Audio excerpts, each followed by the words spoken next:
everyone, and welcome back to Around Our World in 80 Seconds. Today I am going to be talking about my gluten-free diet. I've had several people ask questions over the last couple of weeks about how I do it and what recipes and brands and all sorts of good stuff. So I thought, well, why not do a blog about it, because I'm sure there's lots of other people who have questions. So to give you guys some backstory, in 2012, right after I got married, it was also right after I graduated from college. And in college, I had stomach issues and headaches, and I was always tired, but I attributed that to the college lifestyle where you're studying and you're having odd sleep hours and trying to have kind of a social life.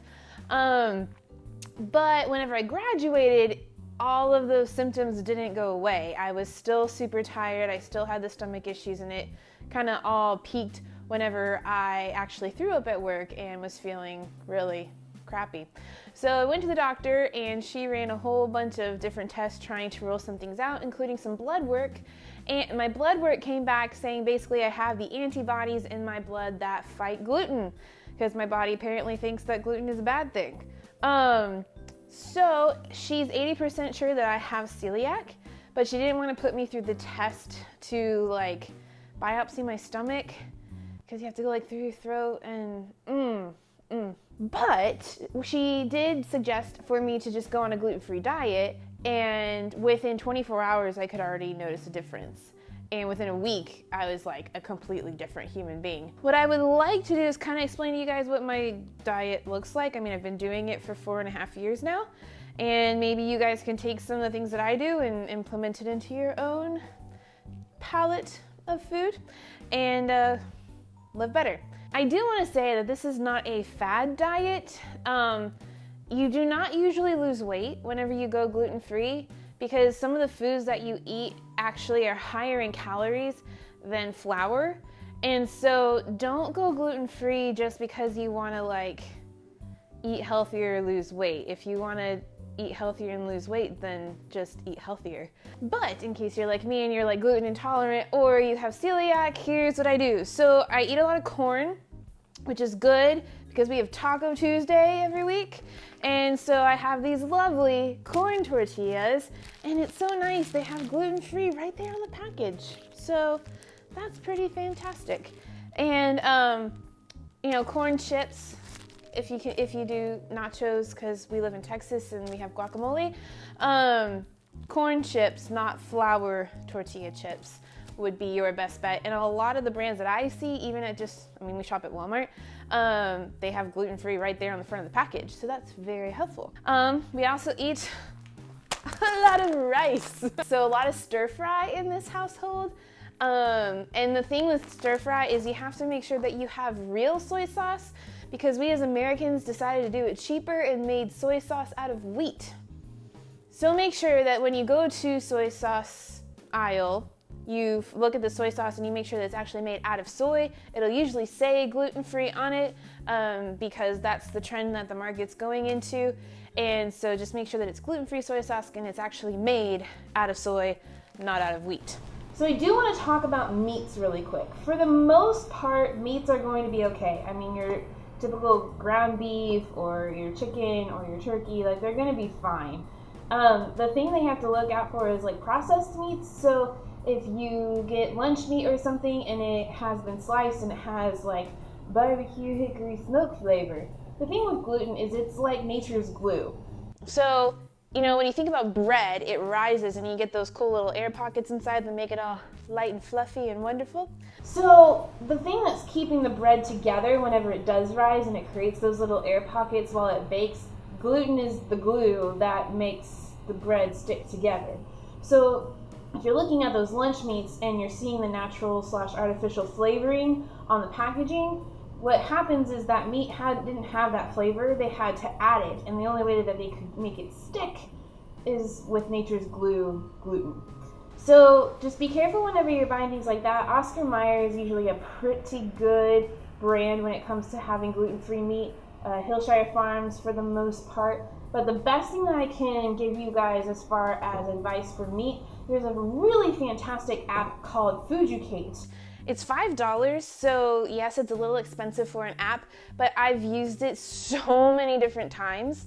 And the thing about FujiK is you can just scan the barcode of whatever you're looking up, and it tells you whether or not it has gluten in it. It's fantastic.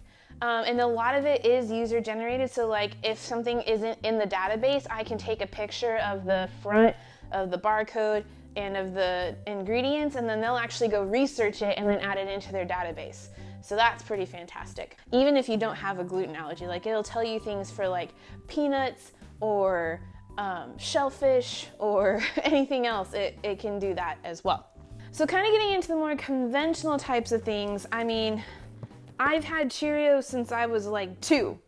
And I've eaten Cheerios every single morning because I love them. And when I first had to eat gluten-free, I couldn't have Cheerios because even though it's technically mostly oats, oats are grown in the same fields as wheat a lot of times. And so there's this thing called cross-contamination where particles of the wheat with the gluten get onto the oats, and then it makes you sick. Thankfully, Cheerios, I mean, they even have this lovely little diagram back here. They've taken all the oats and they filtered out all the stuff that makes me sick. So I can now have Cheerios, and I am very, very happy. That's also a really good tip if you like oatmeal. Bob's Red Mill is a brand that makes gluten-free oatmeal, and they've taken all the, wheat and stuff, and they've just grown the oats by themselves. And so I like to have oatmeal when I'm getting into my higher mileages of running because it has a little bit more calories and energy for me. And so definitely if you're an oatmeal fan, check out that brand of oatmeal. Now another thing that you guys can use is quinoa. I think what's not gluten-free is couscous, but quinoa is a really awesome grain. Again, it's one of those grains that's actually higher in calories than flour, but we make Asian stir-fry quinoa recipe with like bell peppers and onions, and it's fantastic. Again, gluten-free soy sauce, but this stuff is awesome and it tastes really good. And if you're getting sick of rice, then this is a nice substitute, and you can like toast it to make it have a little bit more flavor. I still love to bake. My mom taught me how to bake when I was little, and it's awesome. I love doing it. Issue is that a lot of your cakes and muffins and stuff have gluten in them.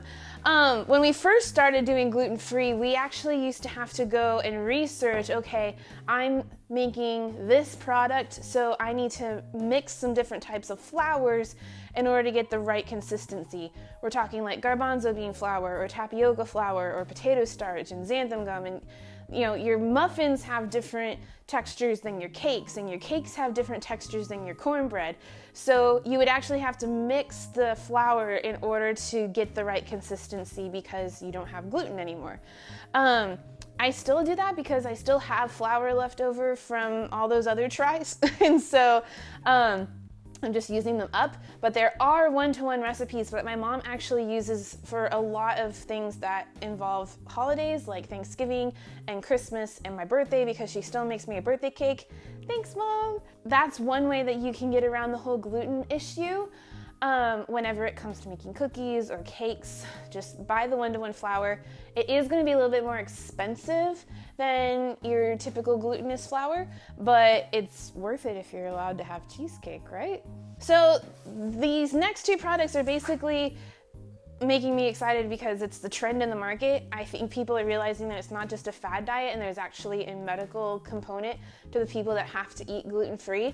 And so, I mean, Hodgkin's Mill. My dad has an incredible cornbread recipe that I use, and I just modify it with flour that's gluten-free, and then my cornmeal, obviously all the other wonderful stuff that makes up cornbread. But if I'm lazy and I just need something for chili really, really quick, I mean, they have cornbread mix these days. And it says you add milk, eggs, and vegetable oil. How much more simple can you get? The other thing is, if you are kind of looking for something more conventional like that you used to have whenever you could eat gluten, I mean, they have gluten-free pasta these days. It's made out of rice flour. And there's a great pasta sauce that's gluten-free called Newman's Own, and they have like incredible sauces that are just delicious. And so this is a really quick and easy way to eat gluten-free if you are having a night where you have to work a lot, or you got home late, or something of that nature. I mean, this takes 7 to 9 minutes to cook. and then you warm up the sauce and you're done. So I hope that gives you some ideas on how I do the gluten-free diet, how I navigate it. I mean, I haven't done it perfectly. There's been some times when I've like gone to a restaurant and they've had cross-contamination, or you know, maybe a product changes its ingredients and so it starts making me sick. That can happen. Just know that it's not going to be perfect, and as long as you stick with it, you're going to feel a lot better. And then just use it as a creative exercise. I mean, I figured out how to make shrimp and grits the other day gluten-free, and it's fantastic. Look on Pinterest, look on blogs, there's lots of resources, and just pick what makes your heart happy as far as recipes. Thanks for watching, and we'll talk to y'all next week.